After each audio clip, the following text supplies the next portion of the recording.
Welcome to Catherine's tutorial. In this video, we'll learn about classical genetics. So what is genetics? Genetics deals with two important criteria or two important categories. There is nothing but inheritance and variation. Before knowing about this inheritance and variation, there are some basic terms which are very essential to learn genetics in a very easy way. We'll just go one by one, then we'll come back to inheritance and variation. Okay, the first term what I want to explain you is nothing but gene. So what is gene? So they are the structures which carry the information from the parent to the offspring. Okay, so genes they play a very important role in passing the characters from parent or one generation to the next generation. The term gene was given by Johansen, is Wilhelm Johansen. He gave the term Wilhelm Johansen. He gave the term gene. Okay, but actually gene was identified or discovered by Gregor Johann Mendel, but he named gene as factors. He named genes as factors, but it was renamed by Wilhelm Johansen as gene. So they are the characters which carry the information from the parent to the offspring. The second thing what you have to be thorough with is, or what you have to know is alleles. What are alleles? Alleles are nothing but an alternative form of a gene is known as allele. Okay, I am writing here. Alleles are nothing but alternative forms of a gene is known as allele. When you take this allele, they exhibit in two different types. Okay, one is dominant form, another one is recessive form. Okay, so in genetics, we always use uppercase, that is capital letter, to denote the dominant character, and we always use small letters or lowercase to represent the recessive character. Okay, so here I am just giving an example with tall and dwarf. For example, if you are writing this capital T, it is dominant. If it is small t, it is recessive. Here it is one character, but two alternative forms you can able to find as tall and dwarf. For example, I am going to write this character as tall. Okay, so this character is tall and this character is dwarf. Here I am not going to mention dwarf as D. I am not going to use the letter D. Instead, I am going to use the letter small t. To denote this tallness, I am going to use capital T. To denote the shortness, I am going to use small t. So this is a rule in genetics. They always use the same alphabet in uppercase and also in lowercase to represent the characters in an organism. Okay. And these alleles will also exhibit, when they exhibit in more than two forms. When the alleles exhibit in more than two forms, and that is known as multiple allelism or multiple alleles. The best example is nothing but blood group in human beings. So alleles are nothing but an alternative form of a gene. Capital T denotes the dominant character, that is tallness. I am going to mention tallness with capital T letter. I am going to mention the recessive character with the small t. I am not going to use D instead of T here. So that is what I have told you. In genetics, they always use same alphabet, uppercase and in lowercase, to represent dominant and recessive character. We will go with the next one, that is what is homozygous, what is heterozygous. Homo represents same, Okay, so this homozygous may exhibit an homozygous dominant, or it may also be homozygous recessive.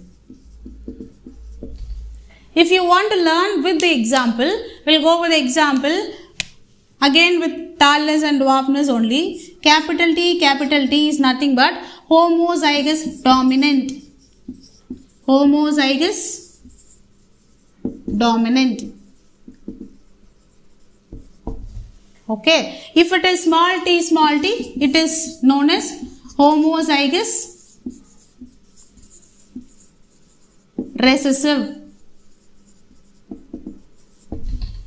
Okay, so homozygous may be in dominant form or also in recessive form.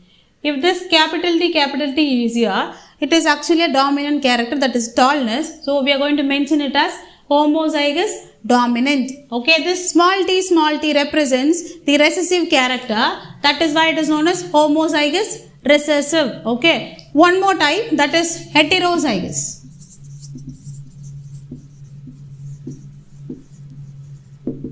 Here we have one example, capital T, small t.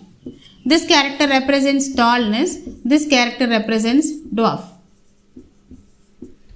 The combination of two different characters. Okay, but here the dominant only is going to express its character. So this type of gene combination or this type of allele combination is known as heterozygous. Here we are not going to mention it as heterozygous dominant or heterozygous recessive. Okay, so if there is combination of two different alleles or two different genes, it is known as heterozygous condition. Okay, if it is homozygous, you can able to find same alphabet, that is pure line, it is also known as pure line, and small t represents homozygous recessive. When these two combine and they result in heterozygous, and this heterozygous condition, mostly the dominant will express its character. Okay, so this stage is known as heterozygous. Okay, so where both the characters combine together and they express their feature. Okay, we'll go with the next one. Now the next term what we are going to learn here is cross. What is cross? Breeding of two different organism or a combination of two different organism will come under cross. There are different type of crosses. We'll just see the types, then I'll explain one by one.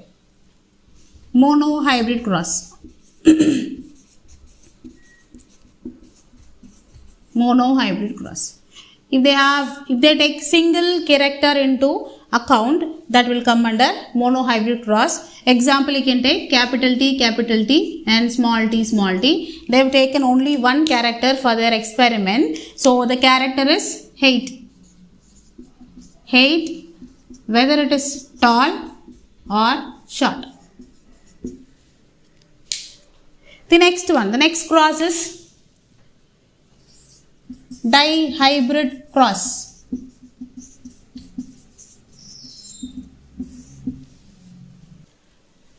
Dihybrid, the name gives you the meaning or the term gives you the meaning two. So we are going to cross two characters together. We will take one example, that is dihybrid cross done by Mendel. Capital R, capital R, capital Y, capital Y. Capital R represents the shape of the seeds, that is round, and Y represents the color yellow. It is crossed with small r, that is wrinkled, with small y, that is green. So taking into account of two characters, that is round yellow and it is crossed with wrinkled green.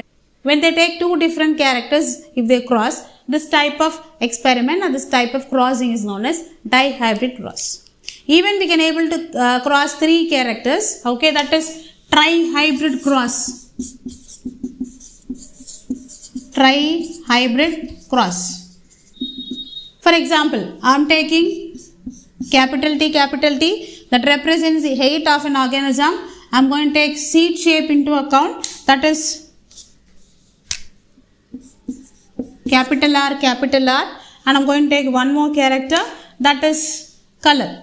Okay, here I'm going to take capital Y, capital Y. So I'm taking three different characters to cross with recessive, homozygous recessive, small t, shortness, small r, wrinkled, small y, green. Okay, so this represents tallness, this represents the shape, and this represents the color.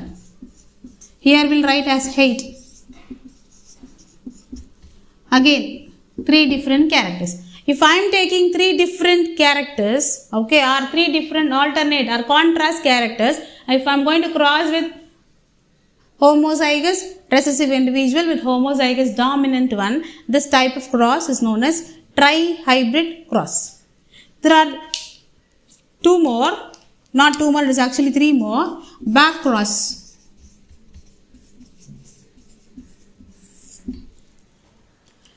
Crossing the offspring, that is F1 offspring with the parent, okay, with the parent. So it is two types, back cross is of two types. So it is dominant back cross,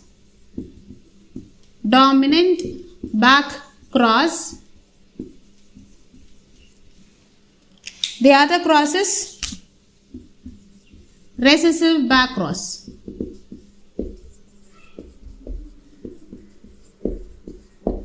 Okay, so imagine if I am going to cross the F1 individual with the parent.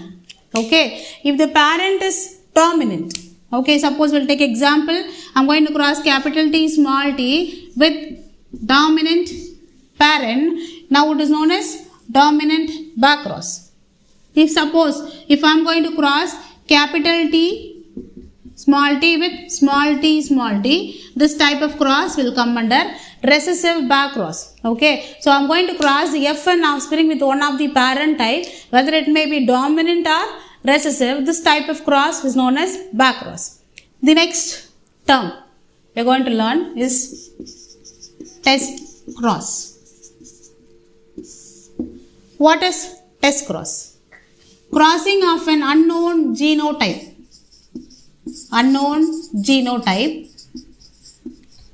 with double recessive parent. With a double recessive parent is known as test cross. There is one more cross, reciprocal cross. I'll give you an example so that you can able to understand it very easily. Okay, so here for the first I'm going to take capital T. Here I'm going to take male, which shows tallness, and I'm going to cross with female of dwarf. Another cross, I'm going to take capital T, female, and I'm going to cross with small t, male. Again it is dwarf, it is tall. Okay, so here you can able to find in the first cross I just made the tall individual, that is I took male individual which shows tallness, and I crossed with female individual which has short like dwarf, which shows the character of shortness. In the next cross I'm just going to just make it opposite. I'm going to take tall female, I'm going to cross the tall female with the dwarf male. So it is known as reciprocal cross. In whatever way you can able to cross them, you are going to get the same result. Okay, for example, if I am going to cross capital T with small t, the progeny will be capital T, small t. That is heterozygous condition. The same condition will appear for this type of cross and also for this type of cross, because there is no variation in genotype. So this type of cross is known as reciprocal cross. We'll just move on to another term. We'll just see. The next thing is about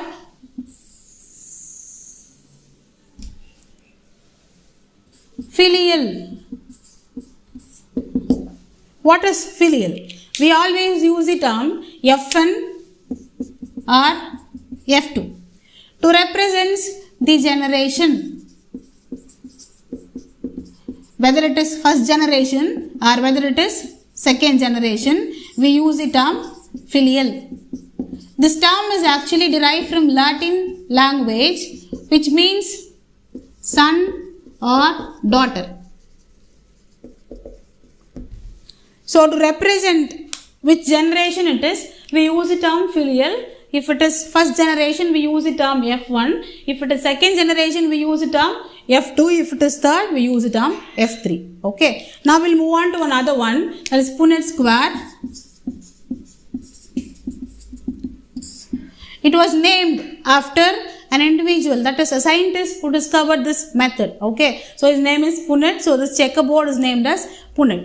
For example, what is the use of this particular Punnett square? We can able to find the probability, okay, what type of probable offsprings can be seen in next generation with the help of Punnett square. For example, if I am going to cross capital T with small t, okay, so I am going to draw Punnett square here. This side I am going to plot one parent. Okay, I am going to write one genotype of a parent, capital T. The other side I am going to write small t. If I am going to cross, when I cross here capital T, small t. Okay, so but when you cross, okay, when you make a cross, here always we put the dominant, always we write the dominant character first, because that is said to be a dominant one, so it should come first, the recessive has to go next. Okay, the next one you can able to find, it is capital T small t again. If I am going to cross this one, capital T small t. If I am going to cross with this one, capital T small t. Okay, so it will tell you, or it will give you a clear idea like what type of offsprings you can able to find when we cross these two parents. Okay, so that is the use of Punnett square in genetic. Pure line.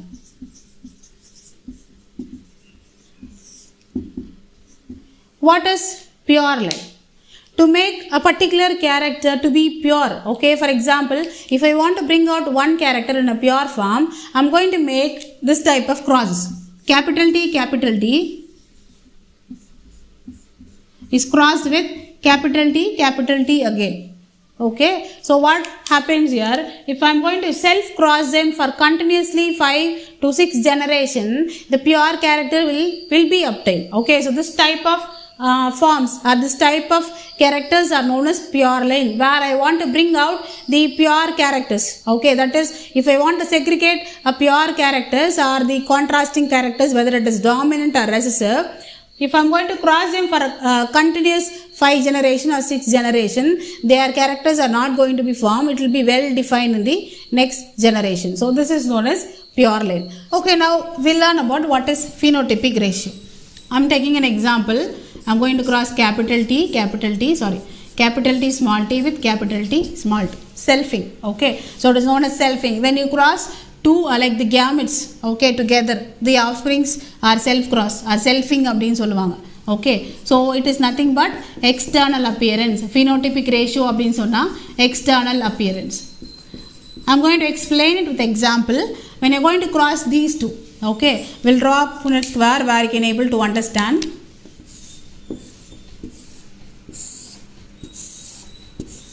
Okay, here I am going to write one parent, here is one more parent. Okay, so the resulting young ones are capital T, capital T small t, capital T small t here, small t. Phenotypic ratio is external appearance. If it is capital T, they are tall. These two are also tall even though they are heterozygous because they have dominant gene. Okay, the last one is recessive, that is going to show dwarfness. If you want to write a ratio, okay, so we are going to count how many tall plants and how many dwarf plants. Okay, so if I am going to count this tall plant, I am going to get 3. 1, 2 and 3. So the tall plants are 3 in number. The dwarf plant is only 1, so the ratio is 3:1. If you are going to write the genotypic ratio is nothing but the genetic makeup of an organism.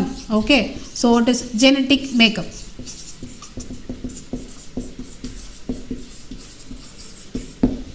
If you are going to write the ratio, okay, so the genotypic ratio, it is, we are going to write the genotypes only. How many capital T, how many heterozygous and how many recessive. Here, 1 capital T we've got, 2 heterozygous, 1 small t, 1. The ratio is 1:2:1. There is a rule in genetics where we have to write the genotypic ratio from the first one should be dominant, the next one should be heterozygous, the last one should be recessive. In case of dihybrid cross, we used to write the ratio as 9:3:3:1. 9 represents dominant character, 3 represents the heterozygous one, and this one represents recessive form. Okay, so always we used to write intermediate forms in between. The first one starts with dominant and the last one goes with recessive. So in this topic we learned about all the basic terms starting from genes, alleles, and what is cross, what is selfing, what is pure line, and Punnett square and filial generations. All these are basic terms in genetics. So to learn genetics in a very easier way, we have to be thorough with all these basic terms, and these basic terms will help you to learn better. I told you already, I'll just tell you about what is inheritance and variation. Inheritance. We are not exactly resembling our parents, but at some features we resemble them. This type of character or this type of feature is known as inheritance. How do we obtain all those character?